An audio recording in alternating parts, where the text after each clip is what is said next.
Welcome back to another episode of the Hormone Hub podcast, where we talk all things perimenopause, menopause, and have the conversations no one else is having. Sit back, relax, and enjoy this episode. Hello, ladies, and welcome back to the Hormone Hub. So in this episode of the Hormone Hub today, I have a guest where we got to hang out in Bali together, which was really fun. And I've known Em in the online space for a few years now, but to actually meet her in person and hang out was great. So, of course, we had lots of great conversations in Bali, and we thought, why not continue the conversation on the podcast? As you do. So today's guest is MG. So Em is a marketing and mindset coach for women who want to be unstoppable in business. She's a highly ambitious mother of two who has never played by society's rules. Check out her Instagram and you'll see why. She loves to challenge the status quo about how we should live our lives. And she is a whole ton of fun as well. So Em, welcome to the show. It's great to have you here. Thank you. Thanks so much for inviting me to be here. That's my pleasure. And yeah, so today we thought we'd sort of hit on a few things. I know that your business has changed track a couple of times, and we were talking before we hit record about some big changes that you've made this year. But we sort of met when you were sort of doing a lot of mindset work for clients. So I know that that's particularly relevant to a lot of our ladies listening. So that's sort of the avenue that we'll go down today. So Em, you are a powerhouse, so you're a bundle of energy. Having that sort of that ambition, that drive, how do you manage your energy to show up in all areas of your life?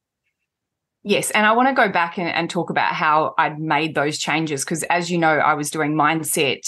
Mindset coaching was where I went into coaching, and I went there because I needed it, because I had mental health issues. I needed to work on my mindset. I couldn't just rely on things like medication, I could have, but I chose not to because I knew that there was a better way than just relying on medication. So I went down that route of mindset coaching because of what I learned and what I then was able to help other people with. And I think how I've always managed my energy has not changed regardless, because by default, I've had to manage my energy. If I didn't, I would be depressed, or I would be anxious, or I would just struggle with life in general. Mm. And the number one thing for me has always been movement. Yes. Always. Yeah, absolutely. And it just changes everything. I exercise every single day. Now, I know you're supposed to have rest days, but I have active rest days where it might just be going for a walk. Yes. Or a swim in the ocean that's not like a, proper ocean swim. It's just a kind of flail around in the ocean kind of day, maybe some yoga. Those will be my rest days, but I know that moving my body has a huge impact on my energy. What I didn't know maybe 5-10 years ago was how that even works. There's all this research around how moving your body can really improve your mental health, but I've started to understand more about how emotions kind of get trapped in our body. And if we don't feel them and we suppress them, and it can cause pain and all of these things that I didn't actually realize before. Now I know that it makes so much sense that when you move your body, you kind of shift that energy and it gets the opportunity to be released. It's kind of like when you sweat, you're crying, or, when you grunt, you're kind of like letting out some of that aggression, and you get to do a lot of that when you are working out. On top of that, obviously, you get the benefits of feeling good in your body, feeling strong. And I think as I'm getting older, I've noticed how much of a difference it makes, even more so, because I know, like, I want to be able to continue that as I get older, but also I just want to enjoy every single day. And you don't bounce out of bed like you did when you're in your 20s anymore. I wish, without the work.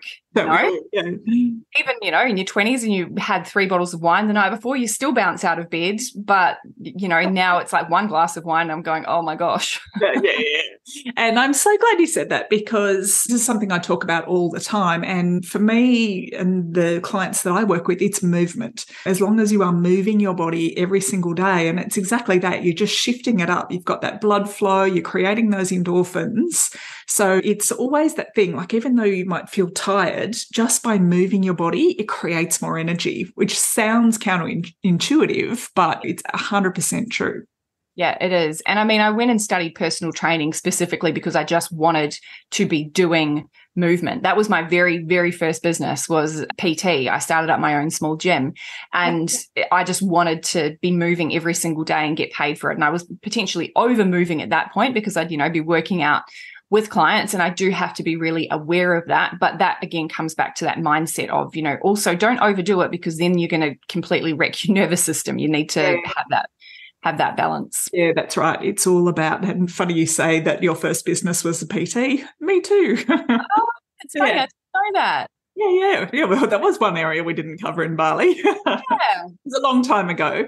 But definitely. And that's the thing, like it's listening to your body, and I think finding the movement that matches that. So on your high energy days where you feel good, everything's good, you can push yourself a bit more. It can be that grunty, sweaty kind of workout, but it doesn't mean that you have to commit to 5 days of boot camp a week.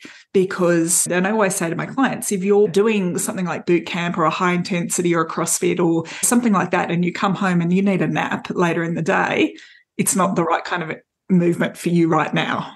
Yes. So yeah, and I'm the same. Like, when each month I am very aware of, my cycles, and making sure that I honor that, and I don't push myself when I know it's just not the right time. I love that. Yeah. Training for your cycle. We could do a whole other episode on that. Oh my gosh. Yes. There'd probably be someone you could get on that would have really good information around it. I guess for me, I just know how I feel, and I have learned the hard way to listen to what my body is telling me. Yeah. I used to think that what my body was telling me was just excuses, and that I needed to use my head to get in the game, all you have to do is think the thoughts that are going to make you motivated. But actually, I don't think that's true anymore. I think that's a part of it. Like, your thoughts do somewhat create your reality, but also your body is trying to tell you things all the friggin' time. Yeah, absolutely. Absolutely. And I think as a whole, we've got to get better at listening to our body as well. We're not taught how to do that, though. No. We're ladies, we are not robots. We are not programmed to be the same every day. So listening in, but definitely, moving to create that energy is a great one. Hello, I see you there, juggling work, family, life, all while navigating perimenopause and menopause. But guess what? Maybe it's time to break up with the hustle and grind. Going on a retreat is more than just about a vacation. It's an investment in your well-being and a step towards a happier, healthier you. So take a moment, consider the benefits of a retreat, and give yourself the gift of rejuvenation and self-care. Self-care is all about giving the best of you, not what's left of you. I want you to save $500 now. Jump in for the Reignite You Retreat. We're running in Bali in April 2024 and October 2024. And yes, we sure do have payment plans available. See you there. Alrighty, so let's just sort of switch gears here. So you've made a lot of big business and life changes recently. So what made you make that decision? And then how do you sort of navigate those changes? I absolutely love change, and I know that a lot of people don't like change, but I also kind of have this love-hate relationship, right? I love change, but I also find it hard. It's normal to find change hard, right? Whenever you do something new, it is difficult. I guess I grew up in a bit of a situation in my family that there was a lot of change all the time, so it became my norm. It was always a little bit traumatic. So now when I have change that's not traumatic, I'm like winning, right? So I'm very aware of that. I'm aware that my growing up and my conditioning has kind of led me into seeking change often, and I have to be aware that I'm not like running away from things as well. There's a lot of inner dialogue that I have to work through. But the changes I've made this year, number one, I burnt down half of my business, which was, when I say half of my business, was half of my revenue. Yep. And I intentionally did that because I knew that I wanted to put my energy into something new. And that was really scary because obviously half of your revenue is a lot of money. Yeah. And I all of a sudden was earning less than what I was a few years ago, which, is a challenge. And another change we made was we moved to the city. We were living 450 kilometers out of Perth. Now we've moved to the city. I've got, a family, so moving everyone, hubby changing jobs, kids starting new schools, all of that kind of thing. So big changes there. Yeah. And I welcomed it with open arms, but it doesn't mean that it was easy as well. I knew that it was what we needed. How we make these decisions around making change, I think it can go one of two ways. You either get to the point where you have to make the decision, and that's when you're in dire straits. That's when you're at the bottom of that valley and you're like, oh my gosh, I can't go further down. And I do not like to make decisions in that place. Because you're sort of making it out of desperation. Exactly. So again, from starting to really understand what my body's telling me, I will see a situation and go, something's not right. Like, it's not terrible, but something's not right. Yes. And I need to do something about this now, because as an ambitious woman, I don't have the time to get to the point where I can't get out of bed each day. Like, I can't get to that point. I need to deal with things before they get to that point and do something about it. And I could tell that where we were living was becoming too small for me. Yeah. And I kept getting kind of these moments of, oh, maybe we should leave. Maybe we should leave. And I had a conversation with my husband. It planted the seed.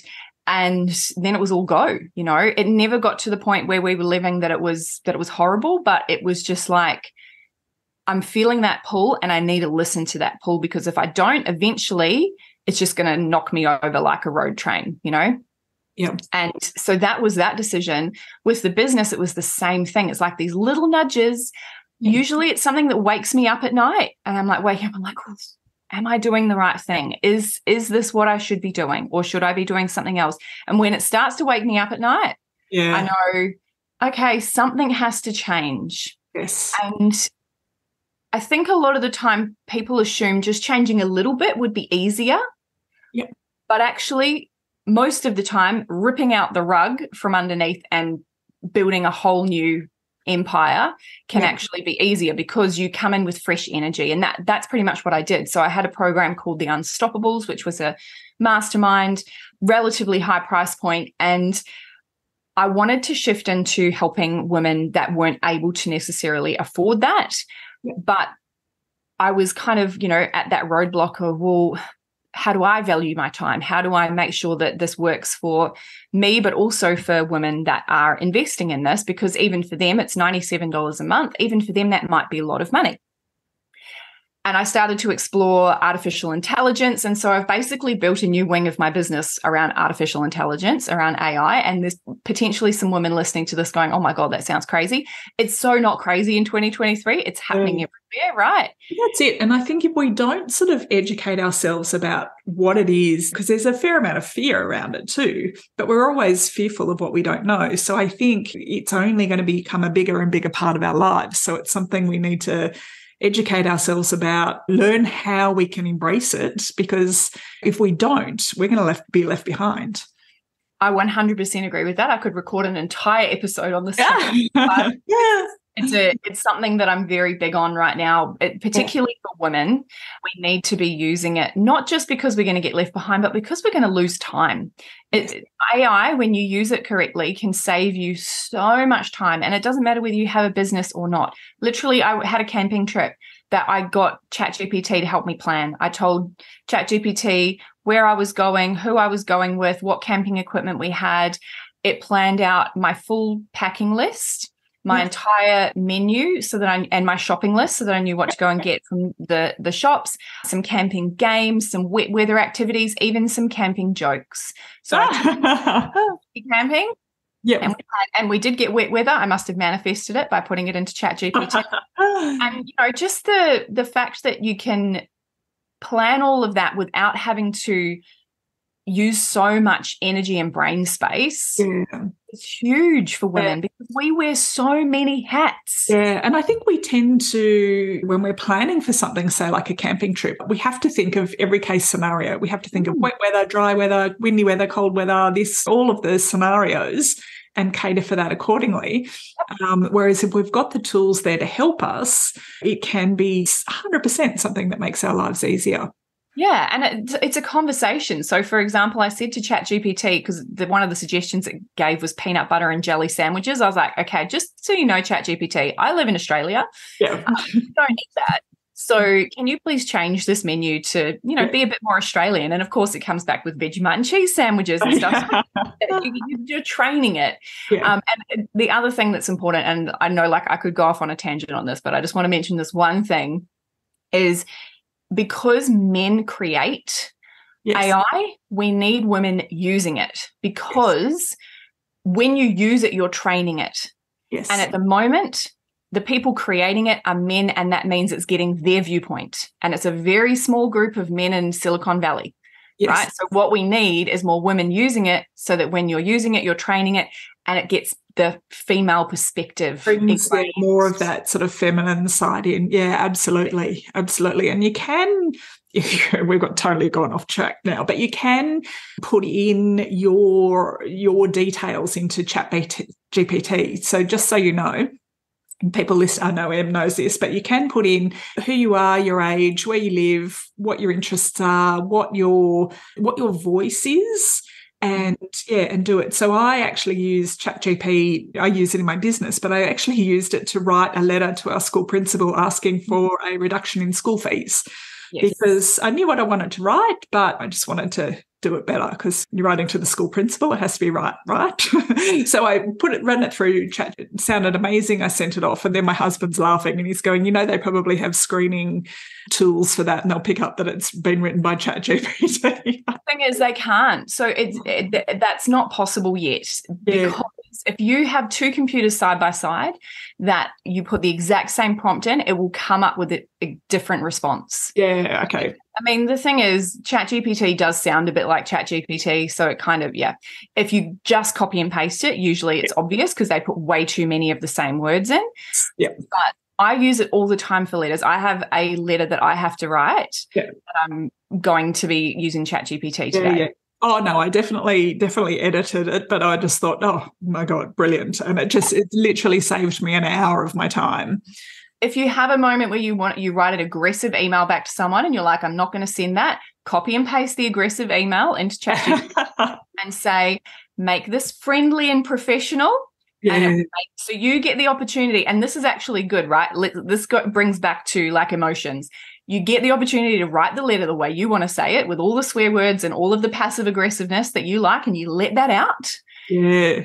And then you can give it to ChatGPT and it'll write it nicely for you. So perfect. We're Love still it. on topic because we're talking about releasing emotions. Absolutely. It is still on topic. So it's sort of, ladies, how you can use tools to help with those change and those responses as well. Yes. Okay. So you do help women to be unstoppable in business. So how is this related to life, and what mindset strategies do you recommend? So obviously the people that you've got listening to this are a combination of, women in careers and potentially have their own business. The thing is, the mindset strategies are no different. It's life, business, relationships, health, all of those areas. Mindset is so incredibly crucial. I have a lot of tools for mindset. I actually have a book that I'll just plug right here. To Unstoppable, which is almost 2 years old now. Oh my gosh. And we will put the link to Em's book in the show notes too. Yeah, so that book actually goes through quite a lot of mindset strategies. It's meant to be quite, user-friendly in terms of going through activities. One of the activities in there is writing a letter. So it was like what we were talking about before, when you've got someone that's really frustrating you, writing a letter to them, not sending it, but just writing it to let yourself express what you need to say can be really helpful. But when I like to think about mindset and being unstoppable, I have one major go-to tool that I use in all of my coaching, and I have done since, before I was working with women in business.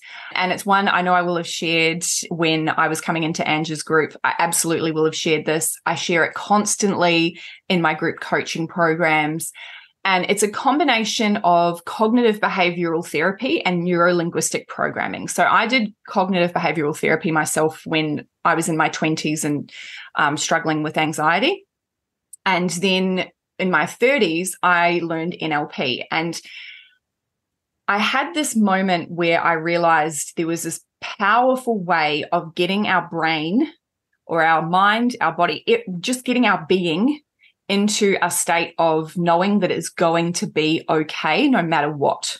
Because that's a big problem, particularly with women. We get anxious and we're like, but what if? But what if? Yeah. You know, if I want to make this change, what if we catastrophize? Yeah. Because we're in fear. Fear is a normal human response, but how do we get out of fear so that we can be unstoppable? And the tool is just 4 questions. I call it the worry time technique, but it's not necessarily, some people don't necessarily relate it to worries. It's just can also be get out of your own damn way technique. Because sometimes you're like, I want to do something, but I'm afraid. I want to make a change, but I'm afraid. And it's 4 questions. So the first question, and I know these off the top of my head, I could say them backwards. I have them written down on a sheet, and maybe I'll send you that sheet as well, Kylie. So if anyone wants to grab it, they can download it. The first question is, what's the worst that can happen? So say you want to make a change in your life, or say it's really something quite simple, like you want to send an email to the principal to ask for a reduction in fees. Your brain wants to go to what's the worst that can happen. Yep. So let it go there. It's going to catastrophize anyway, so give it permission. When we try and cut it off and say, no, don't go there, don't think about the worst that can happen, there's resistance, and resistance isn't actually that helpful. So what's the worst that can happen? Maybe the school replies and tells you, hell no, get real, lady, or they don't even reply, or whatever, you know? Yeah, exactly. That's the worst that can happen. And realistically, that is the worst. They're not going to kick my kids out of school because I asked a question. Yes, exactly. Right. So sometimes just that question is enough for you to go, oh, I don't care, whatever, and you go and do it. But sometimes it's not. The second question is, what can you do if the worst happens? Yeah. And this allows you to know that even if the worst happens, you're going to be okay. Yeah. There's a backup plan. So, you know, say they respond and say no, I mean, that's when you have a backup plan of, okay, well, do I want to keep my kids at the school? What do I want to do about it? Do I need to, you know, start a petition? Whatever it is, like you have your backup plan. Our brain, our bodies love a backup plan, because then it's like, it doesn't matter if plan A doesn't work because we've got plan B. Yep, absolutely. The third question is, what can I do to prevent the worst from happening? Yep. And this gives you like a to-do list. So it might be use ChatGPT to help me write this so that it's professional and friendly. It might be follow it up with a phone call, whatever it is. You know, it gives you the to-do list. And again, we love to-do lists because it makes us feel like we're in control of the outcome somewhat, right? It gives us a bit of structure. Exactly. So we've kind of got we're feeling into what the worst is that could happen. We've got a to-do list. We've got a backup plan. And then the last question is one that I added on only a few years ago, but it's my favorite question now. It's, what's the best that could happen? Yeah. Great reframe. Because quite often what we don't realize is the worst that could happen is that the best doesn't happen. Yeah. And so you have to do the thing. Yeah. And that's so true, because we always, I think it's, I don't know if it's our brain keeping us safe, but we do go to the worst thing, and we often don't default to the best thing. So, but if we get in the habit of changing to the best thing, you know, that's where, you know, so many opportunities could open up for us potentially, because we're going, okay, worst thing that can happen, best thing that can happen. Let's go with the best thing. So, yeah. Yes. And another kind of bonus question off the side of that is to ask, how would you feel if the best didn't happen? Yep. And so then you're like, oh, I now want to avoid feeling that. And in order for the best thing to happen, I have to do the thing. Yeah, right. I'd feel awful. I'd feel disheartened. I'd feel, you know, upset, whatever it is. And then you're like, well, actually, because what we do naturally is we avoid pain and we look for pleasure. That's what we're wired to do. So if you get to that point and you're like, well, I want the pleasure of that thing happening, I don't want the pain of knowing it hasn't happened. So now I have to do the thing. yeah, exactly. Good sort of motivation or a little kick in the right direction to actually take action on that thing. So Yeah. Well, some people are negatively motivated and some people are positively motivated. So some people will be motivated by avoiding pain and going, well, I don't want that, so I'm going to do this thing. Like that's really common in weight loss, right? I don't want to be overweight, so I'm going to go to the gym, or I'm going to, eat better, or whatever it may be. As opposed to someone that's positively motivated, it's like, oh, I want to be healthy, so I'm going to do that thing. And it's not to say either is right or wrong, but just kind of knowing where how your motivation works can help you as well. Yeah. And I think, and I see it all the time in women, is once they start getting those, so they might be negatively motivated, but once they start getting those results, they realize how good it feels, and they want to keep going because, they've got that positive motivation. Yeah. So... yeah, I kind of feel like it's on a spectrum. You'll be maybe 80% negatively motivated and 20% positive, and then that can kind of balance out a little bit, or it can be the other way as well. Yeah. No, I love that. Great questions. All right, Em. Well, this has been a really good conversation. I'm so glad you came in, and I think this will be a lot helpful for a lot of women just to sort of see that you can shift that mindset, definitely. But I think giving it those practical steps of how we can achieve that, I think is really good. Well, it has been an absolute pleasure having you on the show. Thank you so much for coming and sharing your wisdom, sharing your energy, and for the little insights into ChatGPT too. So I'm sure we're going to be talking a lot more about that in future episodes. Yes. And if you want to go and see more of what I share about that stuff, go over to my Instagram, because I talk probably every second day about AI, because I really am on a mission to get more women using it. So come and connect with me. Ask me questions. I'm more than happy for you to jump into my DMs on Instagram and say, hey, tell me what your biggest takeaway from this was, or ask me a question about something that I shared. And I'm here to connect. Absolutely. And we'll put all of Em's contact details in our show notes so you can contact her. Just Em, what's your Instagram handle? It's at @thereal_MG, EMGEE, not the letters MG. Right. And we will put that in the show notes for everyone. All right, Em, my love, thank you so much for coming in. It has been great to have you here, and we will talk to you soon. And everyone, we'll see you in the next episode. Thank you for taking the time to listen today. You can head on over to the show notes at kyliepinwill.com/podcast, where you'll find all the links. Now, before we go, it would mean the world to me if you'd head on over to your favourite podcast channel, subscribe and leave a review. Don't forget to share it with your friends. Then stay tuned for next week's episode, and can't wait to see you then.